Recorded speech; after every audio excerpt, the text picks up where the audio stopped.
Debt-free education has become a critical recruitment tool in this tight labor market, with companies from Target to Disney all offering employees some path to a college degree to retain talent.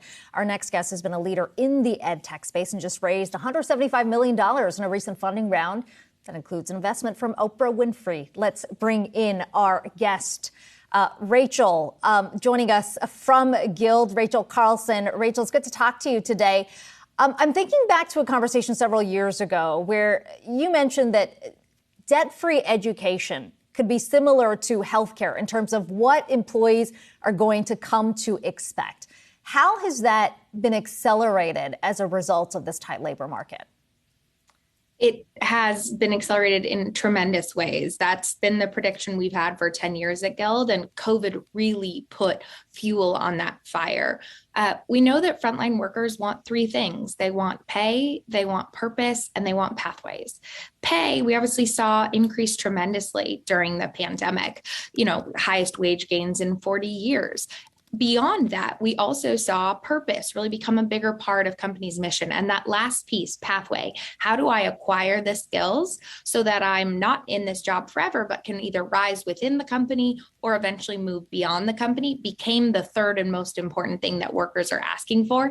And employers are listening, which is why we've seen such a boom in companies adopting education and career pathwaying for their employees.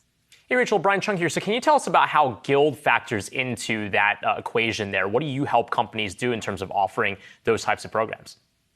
Yeah, so we are an opportunity platform that offers everything a company needs to offer education, skilling, and career mobility to their workforce. We've obviously built the technology platform, the payments layer, the data layer, so that a company can offer, 2,200 programs to their employees. But in addition to that, we've built out the coaching infrastructure and all of the tools needed to help somebody figure out what are the skills I have today, where do I want to go? And then how do I build that bridge? What's the right program for me and the right career development for me to move from job one to job two? We've seen companies take a pretty broad approach. Some companies offering, sort of any type of degree that employees want. And then others who are saying, well, specifically, we need to fill this skills gap.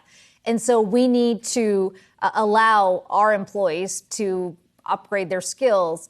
What are you seeing in this environment? Is the latter more the approach that companies are taking now?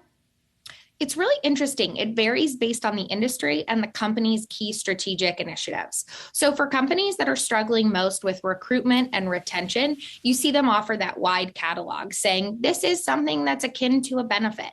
For companies that are thinking about upskilling, promotion, diversity, equity, and inclusion, they tend to say, hey, we're going to offer the benefit to everybody, but we also want to target certain high demand jobs like cybersecurity, like allied healthcare, like all of the roles in people management that are increasing. And so most companies are on that journey, and we find that after they get comfortable with the benefit, then they start to get really focused and targeted on using this as a talent strategy.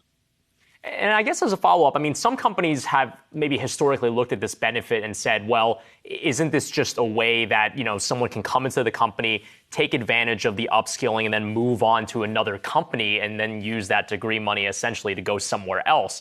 Do you feel like there's also some sort of approach that companies can do to not only do the upskilling, but also retain them in and then accelerate them through the ladder that's available in that company as opposed to, people leaving the company?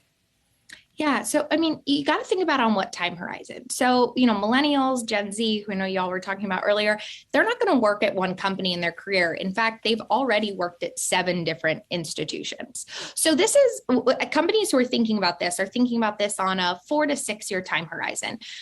That's relevant because the average restaurant today has a 230% turnover rate within the year.